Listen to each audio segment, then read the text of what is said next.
Sir, ನಿಮ್ಮ tweet ಅನ್ನು ಗಮನಿಸ್ತಾ ಇದ್ವಿ. ಇಲ್ಲಿ ಕರವೇ ಕಾರ್ಯಕರ್ತರು ನಮಗೆ ಬೆದರಿಕೆ ಹಾಕಿದ್ರು ಅಂತೇಳಿ ನೀವು ಒಂದಷ್ಟು ವಿಚಾರವನ್ನು ಪ್ರಸ್ತಾಪ ಮಾಡಿದ್ರು. ಅದ್ರ ಬಗ್ಗೆ ಏನು ಹೇಳ್ತೀರಿ? ಇದರಲ್ಲಿ ನಾರಾಯಣ್ ಗೌಡರು ಅವ್ರ ಮೇಲೆ ಅಪಾರವಾದ ಗೌರವ ಇದೆ. ಸುಮಾರು 3 ದಶಕಗಳಿಂದ ಭಾಳ ಹೋರಾಟ ಮಾಡ್ಕೊಂಡು ಬಂದಿದ್ದಾರೆ. ಅವರು ತುಂಬ ಸ್ಯಾಕ್ರಿಫೈಸ್ ಮಾಡಿದ್ದಾರೆ ಈ ಹೋರಾಟಕ್ಕೋಸ್ಕರ. ಇದನ್ನು ಲೀಡ್ ತಗೊಂಡು ಹೋರಾಟ ಮಾಡ್ತಾ ಇದ್ದಾರೆ. ಅದು ಸ್ವಾಗತಾರ್ಹ ಅಂತ ವಿಚಾರನೆ. ಆದರೆ ಐ ಥಿಂಕ್ ಕೆಳಮಟ್ಟದಲ್ಲಿ ಅವನು ಹೇಳ್ಕೊಂಡ, ನಾನು ಕರ್ನಾಟಕ ರಕ್ಷಣಾ ವೇದಿಕೆ ಹಾಗೆ ಹೇಗೆ ಅಂತ. ಅದೆಷ್ಟು ನಿಜ ಎಷ್ಟು ಸುಳ್ಳು ಗೊತ್ತಿಲ್ಲ. ಮೇ ಬಿ ಸುಳ್ಳು ಹೇಳಿ ಒಂದು ಸಂಘಟನೆ ಹೆಸರು ತಗೊಂಡಿರೋ ಸಾಧ್ಯತೆಯೂ ಇರ್ತದೆ. ಸೊ ಇಲ್ಲಿ ನಾನು ಅವರನ್ನು ಈ ವಿಚಾರಕ್ಕೆ ಹೇಳೋದಕ್ಕೆ ಇಷ್ಟಪಡೋದಿಲ್ಲ. ಒಬ್ಬ ಯಾರೋ ಗೊತ್ತಿಲ್ಲ, ಅವನು ಐ ಥಿಂಕ್ ಅವ್ನ ನಂಬರ್ ಇದೆ. ಪೊಲೀಸ್ ಅದನ್ನು ಪತ್ತೆ ಹಚ್ಚಿ ಅವನ್ನ ಕರೆಸಿ FIR ಮಾಡ್ತಾರೆ ಅನ್ನೋ ಒಂದು ಭರವಸೆ ಇದೆ. ಹಾಗಾಗಿ ಎಲ್ಲ ಸಂಘಟನೆಗಳು ಹೆಚ್ಚಿನ ಸಂಖ್ಯೆಯಲ್ಲಿ ಬಂದು ಈ KPSC ಕರ್ಮಕಾಂಡ, KPSC ಸೆಂಟ್ರಲ್ ಇಶ್ಯೂ ಇದು. ಏನಾಗ್ತದೆ, ಇದು ಅವ್ರು ಬಂದರು ಇವ್ರು ಬಂದರು ಅಂತ ಈ ವಿಚಾರ ಡೈವರ್ಟ್ ಆಗೋದಕ್ಕಿಂತ KPSC ರಿಫಾರ್ಮ್ ಆಗೋದೇನಿದೆಯಲ್ಲ ಅದು ನಮಗೆ ಫಂಡಮೆಂಟಲ್ ಇಶ್ಯೂ. ಅದು ಇದು KPSC ಕರ್ಮಕಾಂಡ ಬಯಲಿಗೆ ಹೇಳಿತೆ ಅಂತೇಳಿ ಅದನ್ನು ಕೂಡ ಹಾಕಿದ್ರಿ. ಏನಿದು KPSC ಕರ್ಮಕಾಂಡ? ಈಗ ನಾನು ಆಗ್ಲೇ ಹೇಳಿದೆ, 2011ರಲ್ಲಿ ನಾನು ವಿಕ್ಟಿಮ್ ಆಗಿದ್ದೆ. ಈ KPSC ನಲ್ಲಿ ಏನಾಗಿದೆ, ಈ ಹುದ್ದೆಗಳು ಮಾರಾಟಕ್ಕಿರ್ತದೆ. ಅದರಲ್ಲಿ ರಾಜಕಾರಣಿಗಳು ಇರ್ಬೋದು, ಇನ್ಫ್ಲೂಯೆನ್ಷಿಯಲ್ ಇರ್ಬೋದು, ಯಾರು ಪವರ್ಫುಲ್ ಇರ್ತಾರೆ ಅವ್ರ ರಿಲೇಟಿವ್ಸಿಗೆ. ಒಬ್ಬರು ಯಾರೋ ದೊಡ್ಡ ಲೀಡರ್ ಕೂಡ ಒಂದು ಸ್ವಲ್ಪ ದಿನ ಮುಂಚೆ ಹಾಕೊಂಡಿದ್ರು, ಒಂದು 2-3 ತಿಂಗಳಿಂದ, ನಾನು KPSC ನಲ್ಲಿ ಯಾವುದೋ ಒಬ್ಬ ವ್ಯಕ್ತಿಗೆ ಅವ್ರ ರಿಲೇಟಿವ್ಸಿಗೆ ಹುದ್ದೆಗಳನ್ನ ಕೊಡಿಸಿದ್ದೆ ಅಂತಂದು ಒಂದು ಟ್ವೀಟ್ ಹಾಕಿದ್ರು. ಸೊ ನೀವು ಇವೆಲ್ಲ ನೋಡಿದಾಗ ಏನಾಗುತ್ತೆ, ಈ KPSC ಅನ್ನೋದು ಒಂದು ಭ್ರಷ್ಟ ಕೂಪ ಆಗೋಗಿದೆ. ಅಲ್ಲಿ ಅಧಿಕಾರಿಗಳು ಸುಮಾರು 10-15 ವರ್ಷದಿಂದ ಎಲ್ಲೂ ಕೂಡ ಟ್ರಾನ್ಸ್ಫರ್ ಆಗದೇ ಇದ್ದಾರೆ. ಅವರೊಂದು ನೆಟ್ವರ್ಕ್ ಬೆಳೆಸ್ಕೊಂಡಿರ್ತಾರೆ ಈ ದಲ್ಲಾಳಿಗಳ ಜೊತೆಗೆ. ಮೆಂಬರ್ಗಳಿಗೆ ಡೈರೆಕ್ಟ್ ಮೀಟ್ ಮಾಡಿಸುವಂಥದ್ದು, ಈ ಪೋಸ್ಟ್ಗಳನ್ನ ಸೇಲ್ ಮಾಡುವಂಥದ್ದು.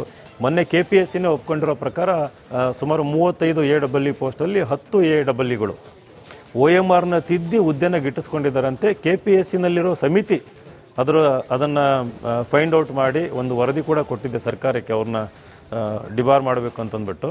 ಸೊ ಇದರಿಂದ ಕರ್ನಾಟಕದ ಅಭಿವೃದ್ಧಿ ಇರ್ಬೋದು, ಕನ್ನಡದ ಅಭಿವೃದ್ಧಿ ಇರ್ಬೋದು, ಕನ್ನಡಿಗರ ಒಂದು ಏನು ಹಿತಾಸಕ್ತಿ ಇದೆ, ಸುಮಾರು 4-5 ದಶಕಗಳಿಂದ ಹಾಳಾಗ್ತಾ ಬಂದಿದೆ.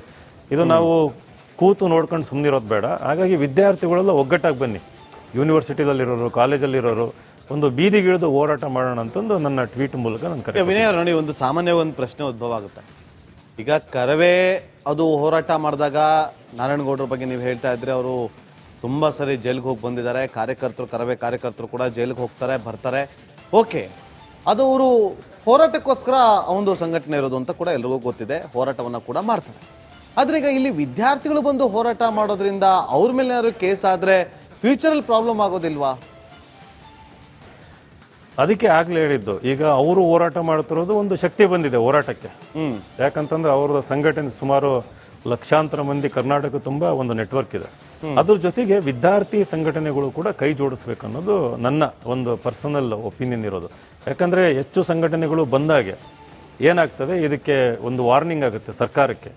ಯಾಕಂದ್ರೆ ಸರ್ಕಾರ ಎಲ್ಲೋ ಒಂದು ರೀತಿಯಲ್ಲಿ ಕೈ ಕೊಟ್ಟು ಕೂರೋದು, ಕೈ ಚೆಲ್ಲಿ ಕೂರೋದು, ಇದು ಆಟೋನಮಸ್ ಬಾಡಿ ಅಂತ ಹೇಳೋದು, ಇವೆಲ್ಲ ಎಕ್ಸ್ಕ್ಯೂಸಸ್ ಆಗುತ್ತೆ. ಸ್ಟೇಟ್ ಲೆಜಿಸ್ಲೇಚರ್ ಮನಸ್ಸು ಮಾಡಿದ್ರೆ ಒಂದು ಐ ಥಿಂಕ್ ಆರ್ಟಿಕಲ್ 323 ಅನ್ಸುತ್ತೆ, ಆರ್ಟಿಕಲ್ ಇಂಡಿಯನ್ ಕಾನ್ಸ್ಟಿಟ್ಯೂಷನ್ ನಲ್ಲಿ 315ರಿಂದ 323 UPSC KPSC ಬಗ್ಗೆ ಮಾತಾಡ್ತಾರೆ. I think 323ನಲ್ಲಿ state legislature KPSC ಏನು ಫಂಕ್ಷನ್ಸ್ ಇದಾವಲ್ಲ ಅದು UPSC ಕೊಡ್ಬೋದು, ಸ್ಪೆಷಲ್ ಪ್ರಾವಿಷನ್ ಕೂಡ ಇದೆ. ಸೊ ನನ್ನ ರಿಕ್ವೆಸ್ಟ್ ಏನಪ್ಪಾ ಅಂತಂದ್ರೆ, ಆ ರೀತಿ UPSCಗೆ ಇದನ್ನ ಕೊಟ್ಟಾಗ ಏನಾಗ್ತದೆ, ಒಂದು ತಾತ್ಕಾಲಿಕವಾಗಿ UPSC ಮಾಡೆಲ್ನ ಅನುಷ್ಠಾನ ಮಾಡ್ಕೋಬಹುದು. ಅಲ್ಲಿರೋ ಅಫಿಷಿಯಲ್ಸ್ ಇವ್ರಿಗೆಲ್ಲ ಹೇಳ್ಕೊಡ್ಬೋದು ಎಕ್ಸಾಮ್ ಹೆಂಗೆ ನೀಟಾಗಿ ಕಂಡಕ್ಟ್ ಮಾಡಬೇಕು, ಟ್ರಾನ್ಸ್ಲೇಷನ್ ಎರರ್ ಇಲ್ಲದೆ ಇರೋ ರೀತಿ ಯಾವ ಡಿಪಾರ್ಟ್ಮೆಂಟ್ ಸೆಟಪ್ ಮಾಡಬೇಕು, ಕ್ವಶನ್ ಪೇಪರ್ ಯಾವ ರೀತಿ ಸೆಟ್ ಮಾಡಬೇಕು ಅಂತಂದ್ಬಿಟ್ಟು. ಸೊ ಹಾಗಾಗಿ ಸರ್ಕಾರ ಇದಕ್ಕೆ ಬಗ್ಗಬೇಕು, ಮಾನ್ಯ ಮಾಡಬೇಕು ಅಂತಂದ್ರೆ ಬಹಳ ದೊಡ್ಡ ಮಟ್ಟದಲ್ಲಿ ಒಂದು ಹೋರಾಟ ಆಗ್ಬೇಕು ಅಂತ. ಈಗ ಬಹಳ ದೊಡ್ಡ ಮಟ್ಟದಲ್ಲಿ ಹೋರಾಟ ಆಗ್ಬೇಕು ವಿನಯ್ ಅವರೇ, ಒಪ್ಕೊಳ್ಳೋಣ. ಆದ್ರೆ ಒಂದು ಹೋರಾಟ ಅಂತ ಹೋರಾಟಕ್ಕೆ ಧುಮುಕ್ದಾಗ ಒಂದು ಗೆಲುವು ಸಿಗುವವರೆಗೂ ಕೂಡ ಹೋರಾಟ ಆಗ್ಬೇಕು. ಈ ಹೋರಾಟಕ್ಕೆ ಇನ್ನು ಆರಂಭ ಪಡೆದುಕೊಳ್ತಾ ಇರುವಂತ ಆರಂಭದಲ್ಲೇ ಈ ರೀತಿಯಾದಂತ ಜಗಳಗಳು, ವೈಮನಸ್ಸುಗಳು ಉದ್ಭವ ಆದ್ರೆ ಆ ಹೋರಾಟಕ್ಕೆ ಒಂದು ತಕ್ಕ ಪ್ರತಿಫಲ ಸಿಗುತ್ತೆ ಅಂತ ಭಾವಿಸ್ತೀರಾ? ಸಿಗಲ್ಲ, ನೀವು ಹೇಳೋದು ಸರಿ ಇದೆ. ಈ ತರ ವೈಮನಸ್ಸುಗಳು ಬಂದ ಆಗಲ್ಲ. ಹಾಗಾಗಿ ಇದು ಯಾವುದೇ ಒಂದು ವ್ಯಕ್ತಿ ಕೇಂದ್ರಿತ ಆಗಿರಬಾರ್ದು, ಅಥವಾ ಯಾವುದೇ ಒಂದು ಸಂಘಟನೆ ಕೇಂದ್ರಿತ ಆಗಿರಬಾರ್ದು. ಯಾರೋ ಇಲ್ಲಿ ನನಗೆ ಕ್ರೆಡಿಟ್ ಬೇಕು, ನನ್ನ ಸಂಘಟನೆಗೆ ಕ್ರೆಡಿಟ್ ಬೇಕು ಅಂತ ಯಾರು ಇಲ್ಲಿ ಇದು ಮಾಡಕ್ ಹೋಗ್ಬಾರ್ದು. ಒನ್ ಅಂಡ್ ಓನ್ಲಿ ಇಂಟ್ರೆಸ್ಟ್ ಏನು, ಕರ್ನಾಟಕದ ಹಿತಾಸಕ್ತಿ ಇಟ್ಕೊಂಡು ಅದರಲ್ಲಿ KPSC ರಿಫಾರ್ಮ್ ಆಗ್ಬೇಕು ಅನ್ನೋದು. ಸೊ ಹಾಗಾಗಿ ಆ ರೀತಿ ಮನಸ್ಸುಗಳು ಒಗ್ಗಟ್ಟಾಗಿ ಬರಲಿ ಅನ್ನೋದು ನನ್ನ ಟ್ವೀಟ್ನ ಉದ್ದೇಶ ಆಗಿತ್ತೆ ಹೊರತು ಯಾರದೇ ವಿರುದ್ಧ ಮಾಡಿದ್ದಂತಂದಲ್ಲ. ಯಾಕಂತಂದ್ರೆ ಇದು ಬಹಳ ದೊಡ್ಡ ವಿಚಾರ. ಇದು I am thanks to Republic, ನೀವು ಈ ವಿಚಾರನ ಎತ್ಕೊಂಡು ಇದನ್ನು ಹೈಲೈಟ್ ಮಾಡ್ತಾ ಇದ್ದೀರಿ. ಯಾಕಂತಂದರೆ ನೀವು ಇಮ್ಯಾಜಿನ್ ಮಾಡ್ಕೊಳ್ಳಿ, ಪ್ರತಿ ವರ್ಷ ಸಾವಿರಾರು ಹುದ್ದೆಗಳು ನೇಮಕ ಆಗ್ತದೆ. ಭ್ರಷ್ಟರಾಗಿರೋರು ಸಿಸ್ಟಮ್ ವ್ಯವಸ್ಥೆ ಒಳಗೆ ಬಂದ ಅಧಿಕಾರಿಗಳಾಗಿ ಕೆಲಸ ಮಾಡಬೇಕಾದ್ರೆ ಅವರು ಜನಪರ ಕೆಲಸ ಮಾಡಲ್ಲ. ಒಬ್ಬ 1 ಕೋಟಿನ 50 ಲಕ್ಷನ ಕೊಟ್ಟು ಒಂದು ಹುದ್ದೆಗೆ ಇಟ್ಟಿಸ್ಕೊಂಡಾಗ ಅವನು ನಾಳೆ ಬಡವರ ಪರವಾಗಿ ಹೇಗೆ ಕೆಲಸ ಮಾಡ್ತಾನೆ ಅಂತ ಸಾವಿರಾರು ಅಧಿಕಾರಿಗಳು ಸೇರ್ಕೊಂಡಿರ್ಬೋದು ಅನ್ನೋದು ಒಂದು ಭಯ ನನಗೆ. ಸೊ ಹಾಗಾದ್ರೆ ಮುಂದಿನ ನಡೆ ಹೋರಾಟ ಹೇಗಿರುತ್ತೆ? ಈ ವೈಮನಸ್ಸೆಲ್ಲವೂ ಕೂಡ ಸರಿಪಡಿಸ್ಕೊಂಡು ಇಲ್ಲ, ಸರಿಪಡಿಸ್ಕೊಂತೀವಿ ಸರ್, ಅವ್ರ ಹತ್ರ ಹೋಗಿ ಮಾತಾಡ್ತೀವಿ. ಎಲ್ಲರೂ ಮಾತಾಡ್ತೀರಿ? ನಾರಾಯಣ್ ಗೌಡ್ರು ಬಂದು ನಾನು ಆಕ್ಚುಲಿ ಫೋನಲ್ಲಿ ಮಾತಾಡಿದ್ದೀನಿ. ಪಾಪ ಬೆಳಗ್ಗೆ ಮಾತಾಡಿದ್ರು ಅವರು ಕೂಡ ಹೇಳಿದ್ರು, ಇದು ಯಾರೋ ಒಬ್ಬ ಮಾಡಿರೋ ಅಂಥದ್ದು ಅವ್ರಿಗೆ ಕರೆದು ನಾನು ಬುದ್ಧಿ ಹೇಳಿದ್ದೀನಿ ಅಂತಂದು ಹೇಳಿದ್ದಾರೆ. ಇದರಲ್ಲಿ ಅವ್ರದ್ದು ಏನು ತಪ್ಪಿಲ್ಲ ಅಥವಾ ಸಂಘಟನೆದು ಏನು ತಪ್ಪಿಲ್ಲ, ನಾನು ಯಾರನ್ನೂ ದೂಷಿಸೋದಕ್ಕೆ ಇಷ್ಟಪಡೋದಿಲ್ಲ. ಹೋಗ್ಬಿಟ್ಟು ಎಲ್ಲರೂ ಒಗ್ಗಟ್ಟಾಗಿ ಮಾಡೋಣ ಅಂತಂದ್ಬಿಟ್ಟು ಅವರಲ್ಲಿ ಕೇಳ್ಕೊತೀನಿ, ವಿನಂತಿ ಮಾಡ್ತೀನಿ. ಐ ಥಿಂಕ್ ಅವ್ರು ಒಪ್ಕೊಂತಾರೆ ಅಂತ ಅನ್ಸುತ್ತೆ ಅದಕ್ಕೆ. ಓಕೆ, ಈಗ ವಿದ್ಯಾರ್ಥಿಗಳು ಏನು ಹೇಳ್ತೀರಿ ಸರ್? ಈಗ ಎಕ್ಸಾಮ್ ಬರ್ದಿರೋ ಅದ್ರಲ್ಲಿ ನೀವು ಕೂಡ ವಿಕ್ಟಿಮ್ ಅಂತ ಹೇಳ್ತೀರಿ. ಈಗ ಅವರ ಮುಂದಿನ ಭವಿಷ್ಯ ಏನು ಹಾಗಾದ್ರೆ? ಅದು ಒಂದು ಎಂಥ ದುರಂತ ಕರಿಬೇಕಂತ ಗೊತ್ತಿಲ್ಲ ನನಗೆ. ಅದು ಎಷ್ಟು ದಿವಸ ಅಂತ ಹೋರಾಟ ಮಾಡ್ತೀರಿ ಹೇಳಿ? ಅಲ್ಲ, ಸ್ಟೂಡೆಂಟ್ಸಿಗೆ ಆ ಪವರ್ ಇರಲ್ಲ ಹೋರಾಟ ಮಾಡೋದಕ್ಕೆ, ಅವ್ರ ಹತ್ರ ಸಂಪನ್ಮೂಲ ಇರೋದಿಲ್ಲ. ಈವನ್ ಫ್ರೀಡಮ್ ಪಾರ್ಕಿಗೆ ಬಂದು ಹೋರಾಟ ಮಾಡ್ಬೇಕಂದ್ರೂ ಕೂಡ ಅದಕ್ಕೆ ಬೇಕಾದಂಥ ವ್ಯವಸ್ಥೆ ಮಾಡ್ಕೊಳ್ಳೋದಕ್ಕೆ ಅವ್ರ ಹತ್ರ ದುಡ್ಡು ಇರಲ್ಲ. ಅವರು ಪರಾವಲಂಬಿಗಳಾಗಿರ್ತಾರೆ, ಇನ್ನೊಬ್ಬರ ಮೇಲೆ ಡಿಪೆಂಡೆಂಟ್ ಆಗಿ ಇಲ್ಲಿ ಬದುಕ್ತಾ ಇರ್ತಾರೆ. ಅದು ಸರ್ಕಾರ ಕೇಳಿಸ್ಕೋಬೇಕು. ಈ ಪ್ರಶ್ನೆನ ನಾವು ಸರ್ಕಾರಕ್ಕೆ ಕೇಳಬೇಕು. ಇದನ್ನು ಎಷ್ಟು ದಿನ ಈ ಮಕ್ಕಳು ಇದನ್ನು ಅನುಭವಿಸ್ಬೇಕು, ಈ ನೋವನ್ನು? ಯಾಕೆ ಒಂದು ದಿಟ್ಟ ನಿರ್ಧಾರ ತಗೊಳಕ್ಕಾಗ್ತಾ ಇಲ್ಲ ಸರ್ಕಾರಕ್ಕೆ? ಭಾಳ ಒಂದು ಗಟ್ಟಿ ನಿರ್ಧಾರ, ದೃಢ ನಿರ್ಧಾರ ತಗೊಂಡು ಇವಾಗ ಅಮೆರಿಕದಲ್ಲಿ ಎಲಾನ್ ಮಸ್ಕ್ ಮಾಡ್ತಾ ಇದ್ದಾನೆ. ಒಂದೇ ಇದರಲ್ಲಿ ಡೋಜ್ ಅಂತಂದು, ಡಿಪಾರ್ಟ್ಮೆಂಟ್ ಆಫ್ ಗೌರ್ಮೆಂಟ್ ಎಫಿಷಿಯನ್ಸಿ ಅಂತಂದು, ಅದು it's A straight forward move. ನಿಮಗೆ ನಿಜವಾಗ್ಲೂ ಕಾಳಜಿ ಇತ್ತು ಕನ್ನಡ ಮಕ್ಕಳ ಮೇಲೆ. ಇಲ್ಲೇನು ಬೆಂಗಳೂರಲ್ಲಿ ಅಥವಾ ಧಾರವಾಡದಲ್ಲಿ, ದಾವಣಗೆರೆಯಲ್ಲಿ ಮಕ್ಕಳು ಕಷ್ಟ ಅನುಭವಿಸ್ತಾ ಇದ್ದಾರೆ, ಇವನ್ ಬಿಜಾಪುರದಲ್ಲಿ. ಅದು ನೋವು ಗೊತ್ತಿತ್ತು ಅಂತಂದ್ರೆ in one go you can reform. ಇದಕ್ಕೆ ಐ ಥಿಂಕ್ ಎಲ್ಲ ಕ್ಯಾಬಿನೆಟ್ ಮಿನಿಸ್ಟರ್ಸು ಒಗ್ಗಟ್ಟಾಗಿ ಬಂದು ಇದನ್ನ ವಿಚಾರನ ಗಂಭೀರವಾಗಿ ತಗೊಂಡು ಇದನ್ನ ರಿಫಾರ್ಮ್ ಮಾಡಲೇಬೇಕಾಗುತ್ತೆ.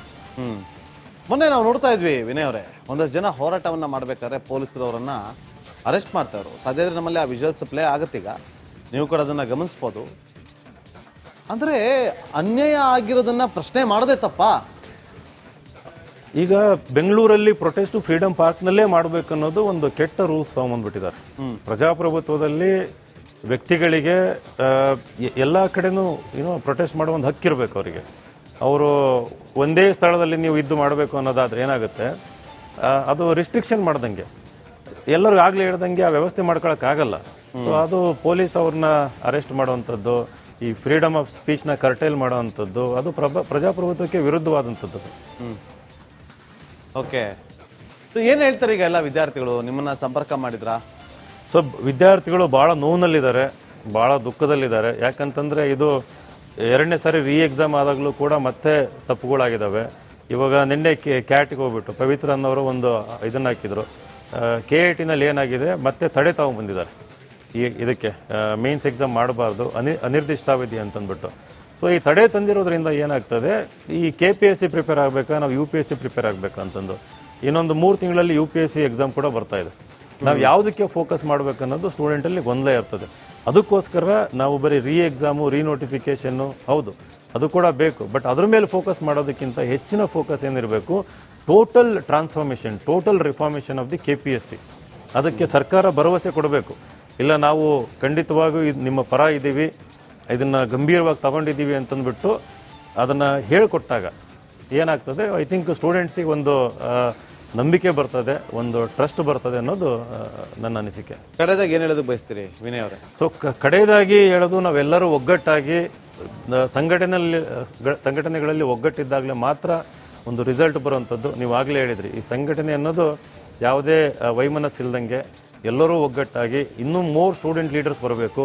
ಯೂನಿವರ್ಸಿಟಿಗಳಿಂದ ಬೇರೆ ಬೇರೆ ಸಂಘಟನೆಗಳು ಎಲ್ಲ ಒಗ್ಗಟ್ಟಾಗಿ ಬಂದು ಸರ್ಕಾರಕ್ಕೆ ಬಿಸಿ ಮುಟ್ಟೋ ರೀತಿಯಲ್ಲಿ ಇದು ಒಂದು ಹೋರಾಟ ಆಗಬೇಕನ್ನೋದು ನಮ್ಮ ಅನಿಸಿಕೆ.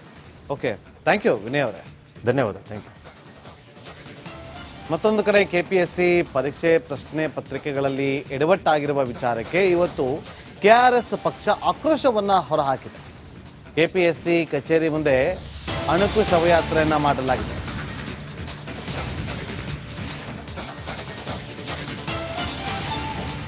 ಕೆಪಿಎಸ್ಸಿ ವಿರುದ್ಧ ಕೆಆರ್ಎಸ್ ಪಕ್ಷದ ವತಿಯಿಂದ ಆಕ್ರೋಶ ಭುಗಿಲೆದ್ದಿದೆ. ಕೆಪಿಎಸ್ಸಿ ಕಚೇರಿ ಮುಂದೆ ಅಣುಕು ಶವಯಾತ್ರೆಯನ್ನು ಕೂಡ ಮಾಡಿದ್ದಾರೆ.